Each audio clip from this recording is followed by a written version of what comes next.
messieurs, bienvenue au programme de Walf TV FM. Votre émission Duel a le plaisir de recevoir aujourd'hui monsieur Guy Marius Sagna. Il est membre du parti Moom Sa Réew, le parti de Malick Noël Seck. Monsieur Sagna, bonjour. Bonjour.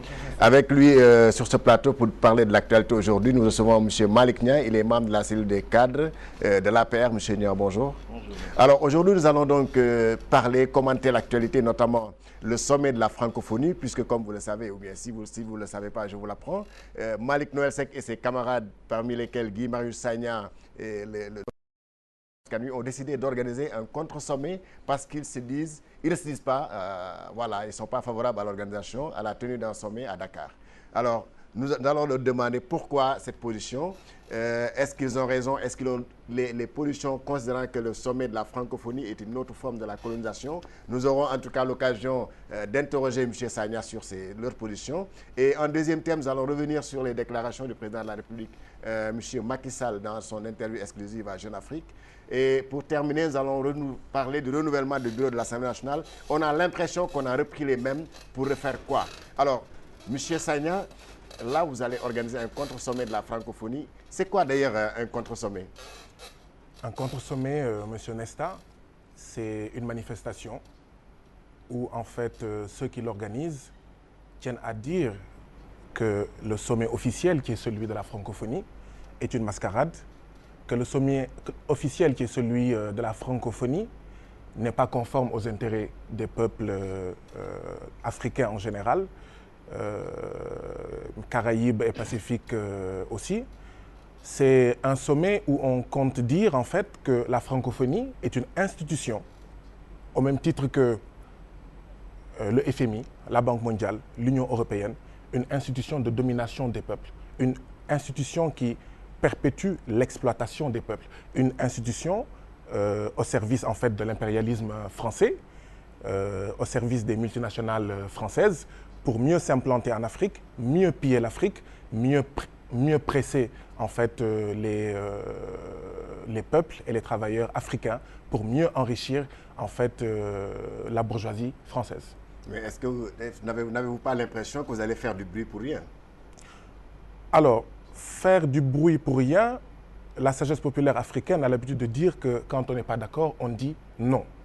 Faire du bruit pour rien, regardez notre continent africain en général et le Sénégal en particulier. Regardez même d'autres parties du monde qui sont au même niveau plus ou moins de développement, mais que l'Afrique. Qu'est-ce qu'on y voit? Guerre. Qu'est-ce qu'on y voit? Pauvreté. Qu'est-ce qu'on y voit? Terrorisme.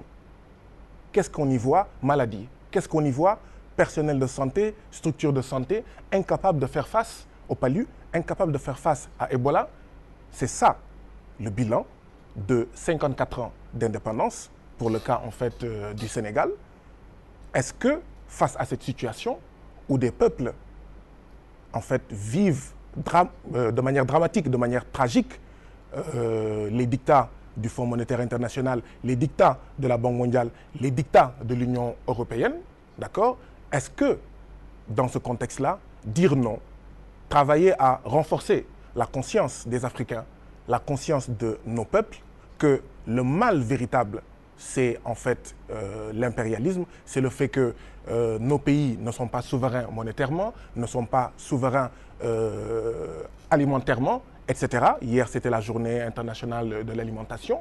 Nous n'avons ni souveraineté, ni sécurité alimentaire. Est-ce que dans ce contexte-là, parler à notre peuple, dire que le mal, la gangrène de nos pays, et le Sénégal aussi, c'est le fait que nous ne décidons pas pour nous de ce qui est conforme aux intérêts de notre peuple? Est-ce que ça perd de...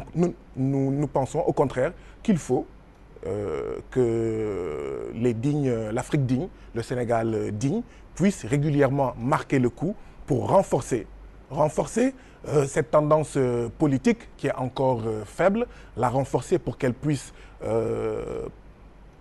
avoir prise au niveau de notre peuple, mais la renforcer également pour lui doter de suffisamment de moyens pour prendre le pouvoir. Est-ce que vous n'êtes pas en train de détourner l'organisation de la francophonie de ses premiers objectifs, qui est tout à fait une entreprise culturelle et linguistique d'abord?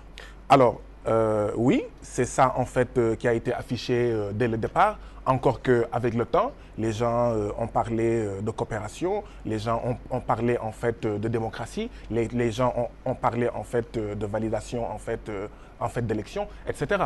En réalité, le drapeau qui est agité n'est pas en fait le but réel, qui encore une fois est un but pour consolider les multinationales françaises dans nos pays face en fait à l'avancée en fait de la Chine, face en fait aux avancées des pays émergents. Parce que vous n'êtes pas sans ignorer que la France a vu en fait ses positions commerciales décroître depuis plus de 10 ans.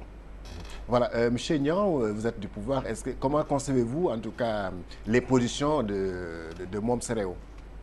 Bon, d'abord, je précise d'abord, c'est pas Malik, c'est Lamine.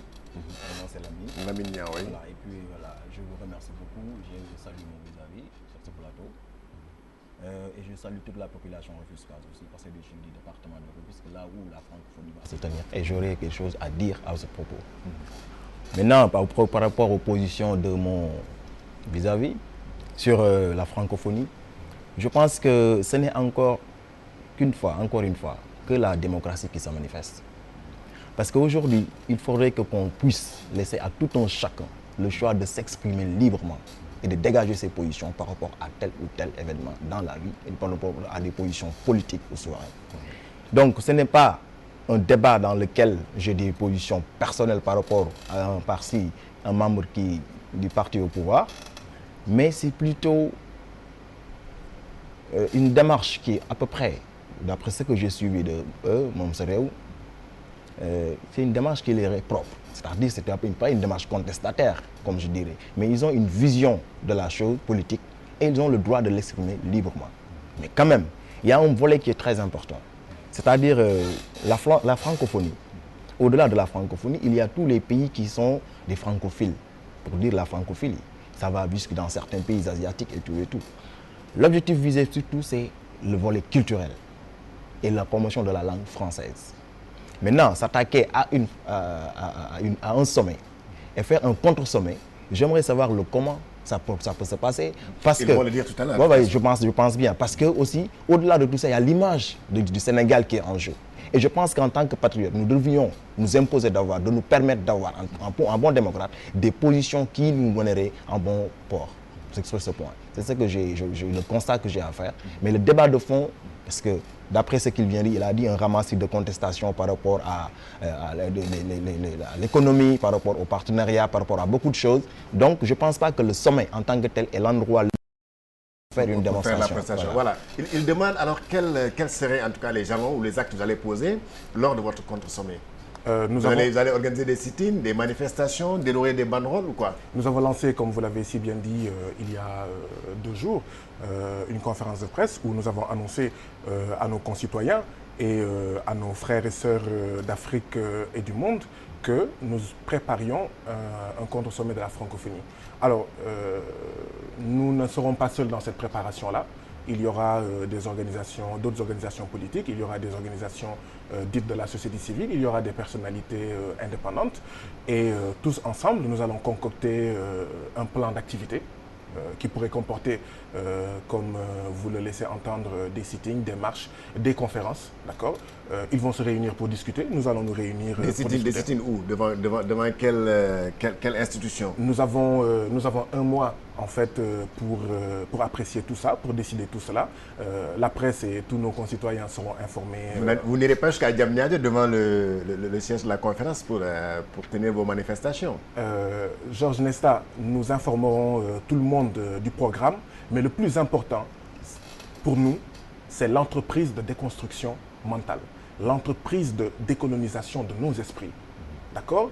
Aujourd'hui, où tout le monde parle d'APE et de perte de recettes douanières énormes pour notre pays et pour les pays de l'Afrique de l'Ouest, aujourd'hui où on parle de Ebola, aujourd'hui où on parle en fait d'autres enjeux majeurs et fondamentaux, de quoi parle en fait la francophonie?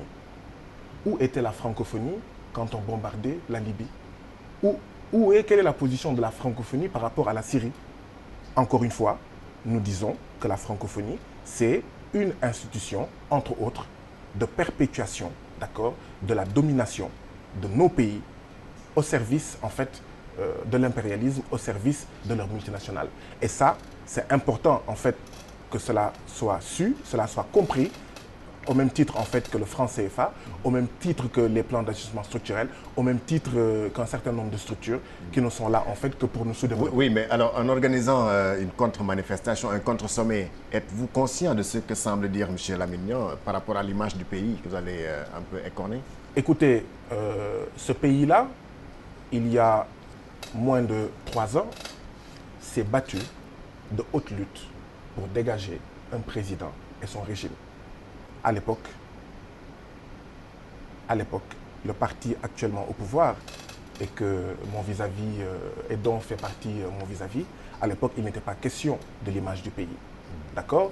Entre l'image du pays et l'image de notre peuple, entre l'image du pays et les difficultés dramatiques et assassines auxquelles sont confrontés nos peuples, nous avons préféré choisir notre peuple et pas l'image d'un pouvoir ou d'un régime. Voilà, il semble dire que dans leur déclaration, je ne sais pas si vous l'avez lu, ils ont dit dans leur déclaration que la francophonie, c'est en tout cas réservé à ces chefs d'État qui ont choisi le perron de l'Élysée contre leur peuple, c'est ça? Absolument. Voilà, vous êtes d'accord?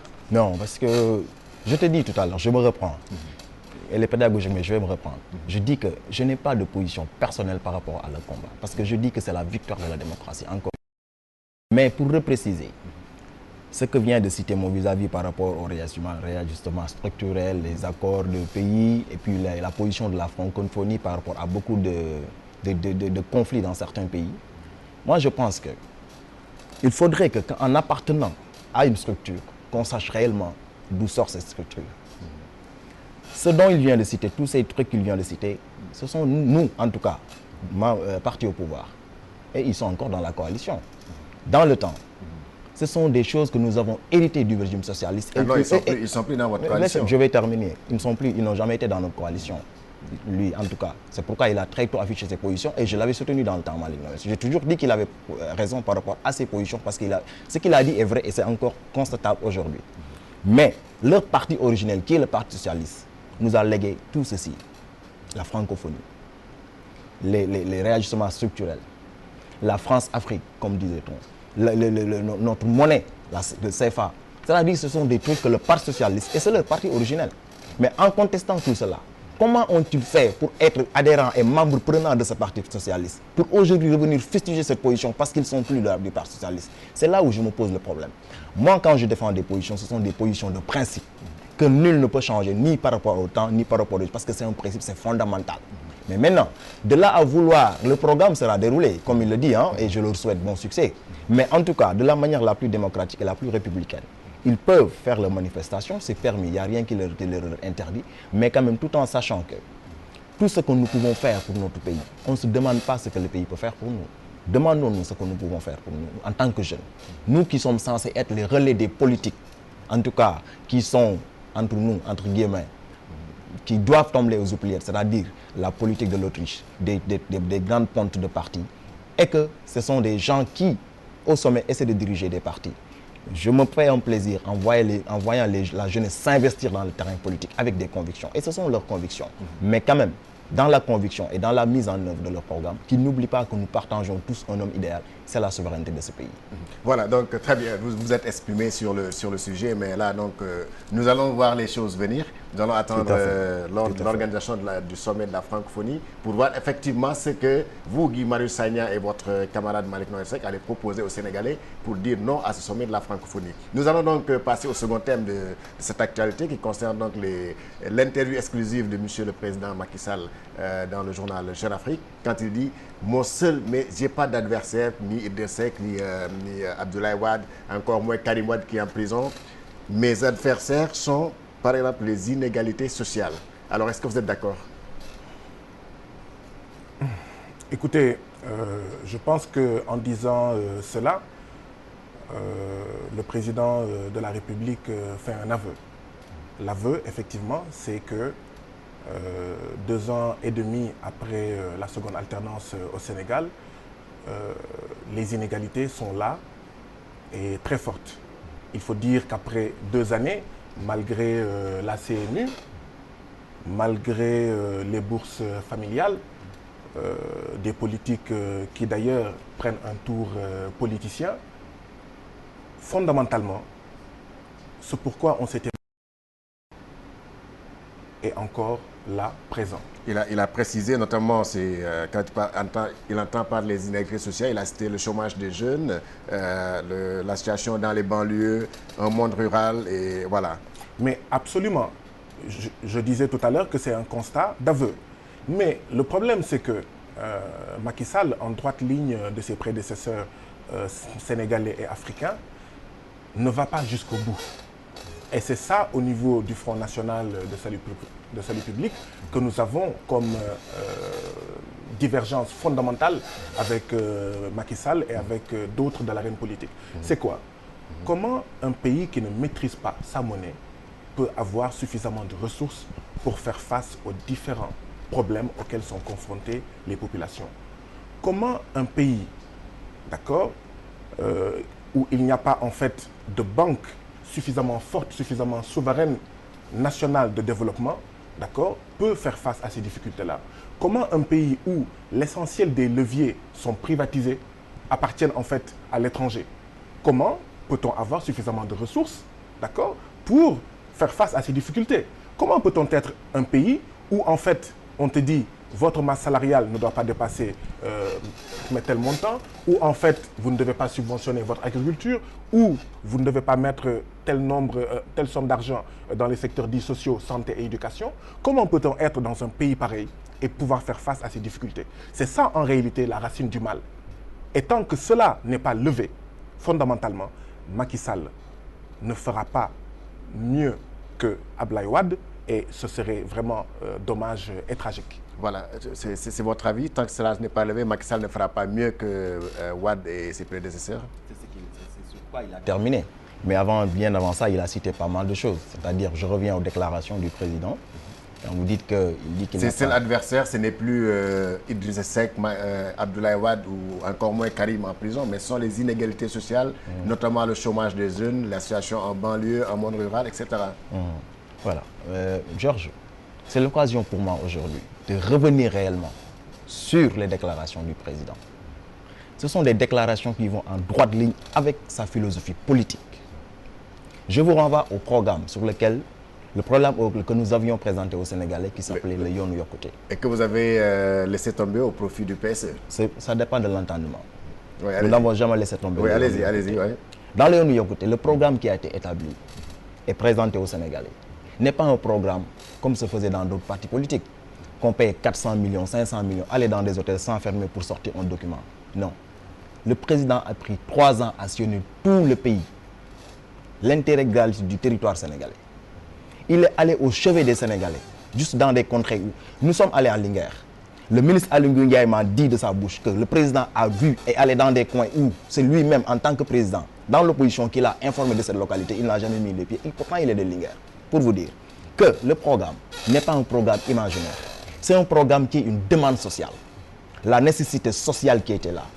C'est-à-dire l'expression sociale de ces populations dans leurs oubliettes, dans l'état mais très piteux que le Sénégal a toujours laissé, le Sénégal de profondeur.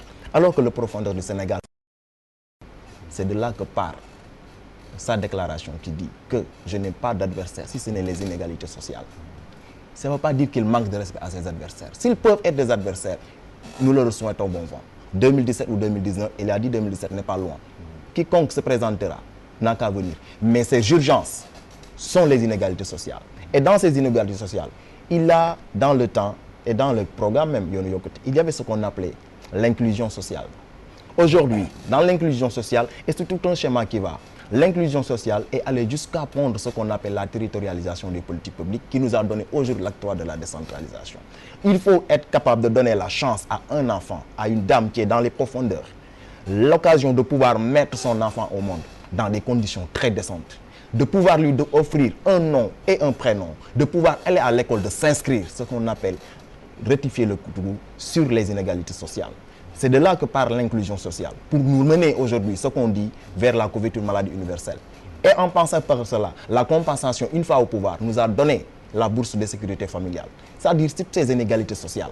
Le président a écouté le peuple qui a parlé, il a pris, et c'est ce que nous avons mis comme programme. Mais ce qu'il semble dire tout à l'heure, c'est qu'après 2 ans et demi à mi-mandat, c'est pas un aveu d'échec, ça?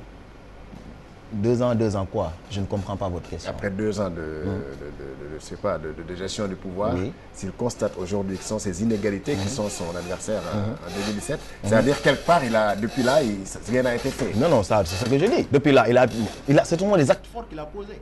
Dans le nouvel ordre, le nouvel ordre de priorité. Ce sont ces questions qui sont prises en charge.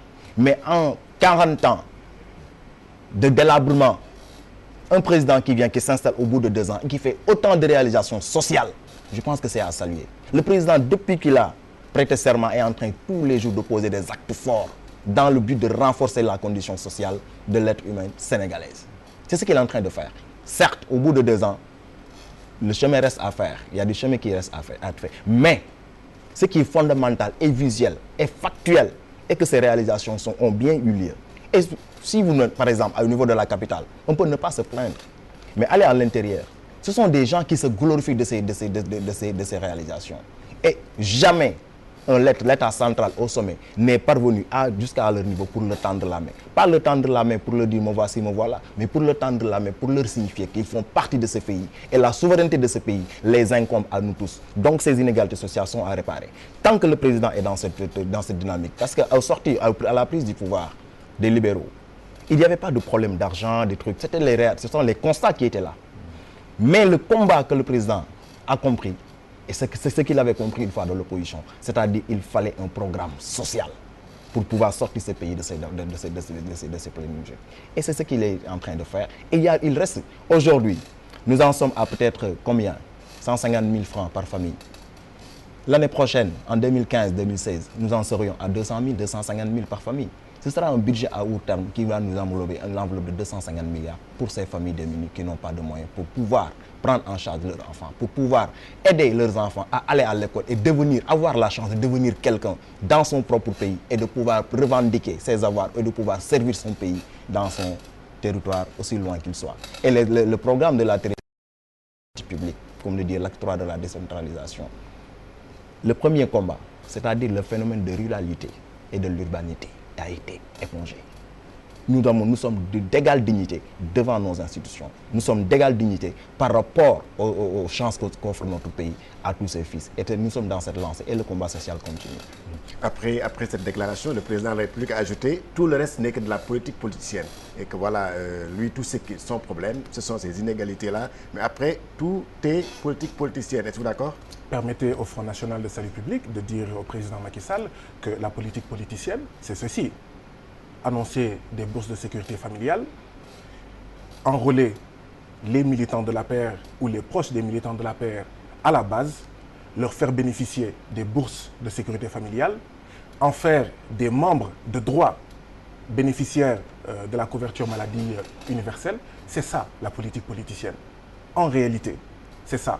Et ce n'est pas pour rien qu'à l'origine, ça avait été confié à son beau-frère, qui est aujourd'hui ministre. Ils ont un plan, d'accord, de maillage électoral de ce pays-là à travers les bourses de sécurité familiale. Donc, même si des gens pouvaient dire « Ah, c'est une chose nouvelle qui pourrait aider », voilà, dans la réalité, concrètement sur le terrain, comment le régime de Macky Sall applique les bourses de sécurité familiale et la couverture maladie universelle. Deuxième point, toujours par rapport à cette politique sociale, ça montre que le régime en place n'est pas un régime de transformation sociale.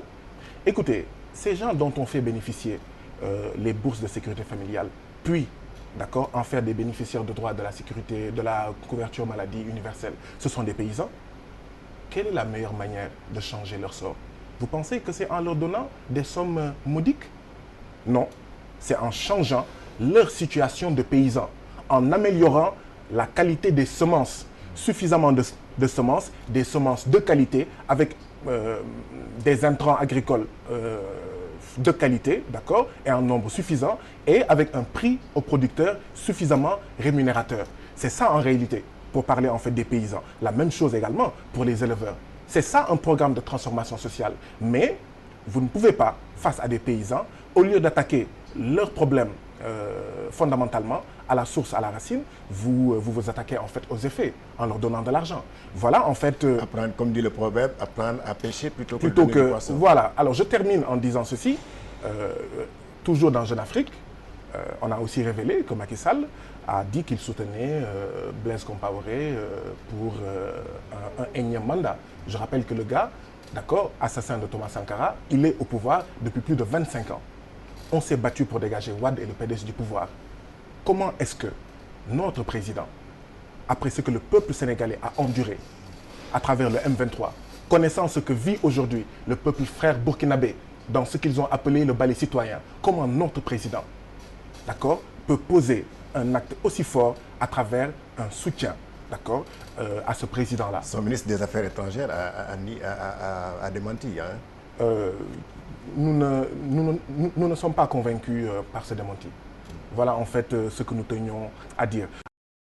Pour revenir en fait à ce que vous disiez tout à l'heure, nous ne sommes pas dans un programme de transformation sociale et le bien qu'il est en train de faire, il le fait très mal. Il le fait de manière politicienne.